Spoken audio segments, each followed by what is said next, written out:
Alors bonjour à tous et bienvenue à cette capsule Excel numéro 7, capsule qui vise à présenter comment trouver les statistiques descriptives à l'aide de l'utilitaire d'analyse dans Excel.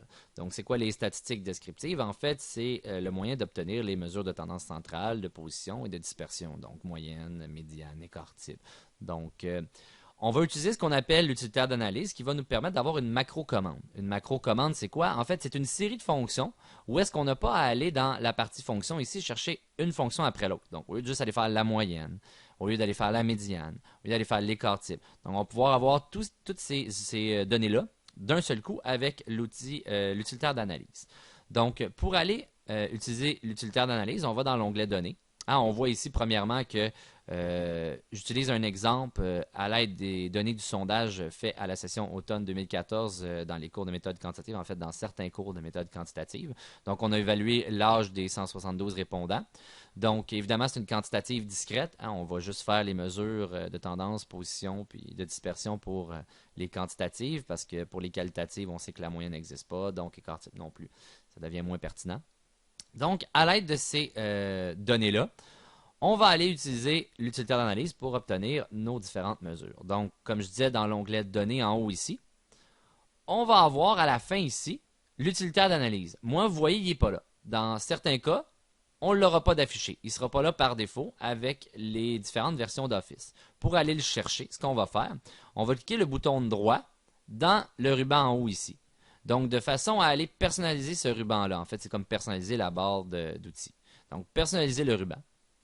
Ensuite, ce qu'on veut ici, là, en fait, on peut aller modifier toutes les options qu'on a dans le ruban. Donc, moi, je suis dans la section Données. Dans la section Données, il y a différents outils ici. On voit par exemple plan qui est là, donc on aurait plan et ses différentes options à l'intérieur. Donc, on peut aller rajouter toutes les commandes qu'on veut. Nous, en fait, c'est des compléments. C'est des outils additionnels à Excel qui nous permettent de faire ce qu'on appelle les macro-commandes, donc avoir plusieurs éléments d'un seul coup. Et ce qu'on va rajouter comme outil complémentaire, c'est Analyse Toolpack. Donc, Analyse Toolpack, un complément Excel, on va atteindre, et on va aller cocher Analyse Toolpack. Pas le VBA, seulement Analyse Toolpack. On appuie sur OK. Et on voit que l'utilitaire d'analyse est apparu ici. Donc, comment marche l'utilitaire d'analyse? En fait, on va avoir besoin des données. Donc, moi, j'ai fait une feuille dans laquelle j'ai copié les données qui étaient dans la feuille données codée du sondage de l'automne 2014.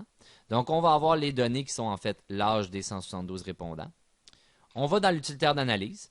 On a un choix qui s'appelle statistiques descriptives. Donc, c'est ce qu'on veut faire, on le choisit. Premièrement, plage d'entrée. C'est quoi les données qu'on veut insérer? C'est les données de la colonne C qui est ici. Donc, on va bien CAC. Donc, on a la colonne C au complet. Il faut cocher, dans un cas comme le mien, intitulé en première ligne. Pourquoi? Parce que ma première case, ce n'est pas une donnée. Ma première case, c'est un descriptif de la question. Par conséquent, on ne veut pas le considérer dans le calcul. Ça va donner une erreur. Donc, intitulé en première ligne. Ensuite, plage de sortie. On peut décider de l'envoyer à une place bien particulière parce que ça va nous construire un genre de tableau qui va nous donner les différentes statistiques descriptives. Et la plage de sortie nous permet de l'envoyer où est-ce qu'on veut. Donc, moi, je veux l'avoir, par exemple, en dessous du tableau de distribution que j'ai fait de la variable. Donc, on voit que le chemin d'accès, c'est inséré ici, la feuille discrète. Donc, la cellule B15, ça va être le point de départ de mon tableau. On veut aussi, pour finaliser, un rapport détaillé. On veut avoir toute l'information qu'on ne peut pas avoir dans ce tableau-là. On appuie sur OK. Et voilà, notre tableau de statistiques descriptives est fait. On va devoir le modifier parce qu'il y a des éléments là-dedans qui ne nous intéressent pas. Par exemple, la moyenne, on la veut. L'erreur type, on ne s'en sert pas dans le cadre du cours. La médiane, le mode, l'écart type, à préciser ici que l'écart type, c'est un écart type pour un échantillon. La variance, on peut l'utiliser. La variance, c'est en fait le carré de l'écart type. Donc, on va l'utiliser dans le cadre du cours. Le coefficient d'aplatissement, on n'aura pas de besoin. Coefficient d'asymétrie, on n'aura pas besoin non plus. La plage, en fait, c'est l'étendue. Minimum, maximum, on peut le garder. La somme, plus ou moins intéressante dans le cadre du cours, donc on peut le supprimer. Et le nombre d'éléments, en fait, dans l'échantillon, le nombre de données revient au même, donc nombre de données. Évidemment, on n'a pas nos mesures de position, on n'a pas les quartiles. Il nous manque aussi, si jamais on voudrait calculer l'écart type pour une population, et aussi le coefficient de variation, qui est une mesure de dispersion qui est assez importante dans le cadre du cours. Donc, on va aller voir comment, premièrement, on calcule un quartile. Donc, par exemple, le premier ou le troisième quartile. Évidemment, le deuxième, c'est la médiane. Donc, par exemple, le premier quartile. Pour trouver le premier quartile, on va aller faire la fonction manuellement. Donc, fonction ici. On va aller marquer quartile. On va avoir les fonctions pour les quartiles. On va choisir quartile inclure. On choisit la matrice qui est en fait les données duquel on veut calculer le quartile. Donc, les données, colonne CAC. Et quel est le quartile qu'on veut calculer? Ben là, ça nous le dit. Hein? On met le chiffre dépendamment du quartile qu'on veut. Donc, moi, je veux le premier quartile. J'obtiens 17. Est-ce que c'est bon? On va aller vérifier avec le tableau de distribution.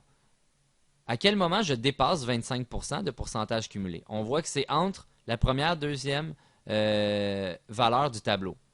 Donc, quand on arrive dans la deuxième valeur, on a dépassé 25%. Donc, notre 25% se situe à l'intérieur de la deuxième valeur.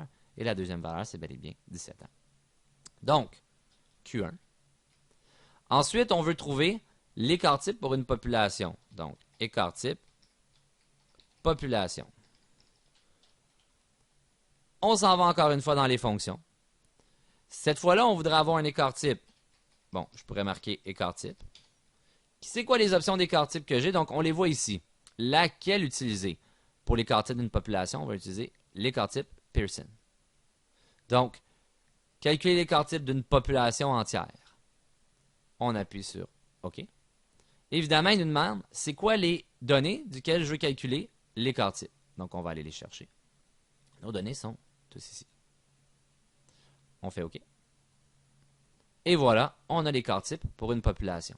On voit que la différence n'est pas très grande. Hein? On divise ici par n-1. Ici, on divise par le nombre total d'éléments. Donc, on voit que la différence est très petite. Évidemment, dans l'exemple qui est ici, hein, les 172 données ne sont pas la totalité des étudiants en méthode quantitative à cette session d'automne 2014. Par conséquent, il s'agit d'un écart type d'échantillon. Donc, c'est celui-là ici qui serait le bon. Ensuite, on peut vouloir le coefficient de variation. Donc, le coefficient de variation. Lui, on va le calculer à la main. C'est quoi en fait le coefficient de variation? Eh bien, c'est l'écart type sur la moyenne. Donc, puisqu'on a ici la moyenne et qu'ici on a l'écart type, eh bien, on va calculer manuellement égal l'écart type divisé par la moyenne. Et on obtient le coefficient de variation. Évidemment, on peut l'avoir en pourcentage. Si on décide de l'avoir en pourcentage, on va multiplier par 100. Donc, ça nous permet de pouvoir le comparer au fameux 15% qui est le barème, à savoir si nos données en dessous égales sont homogènes ou au-dessus sont hétérogènes. Donc, c'est de cette façon qu'on trouve les différentes mesures associées à la variable quantitative.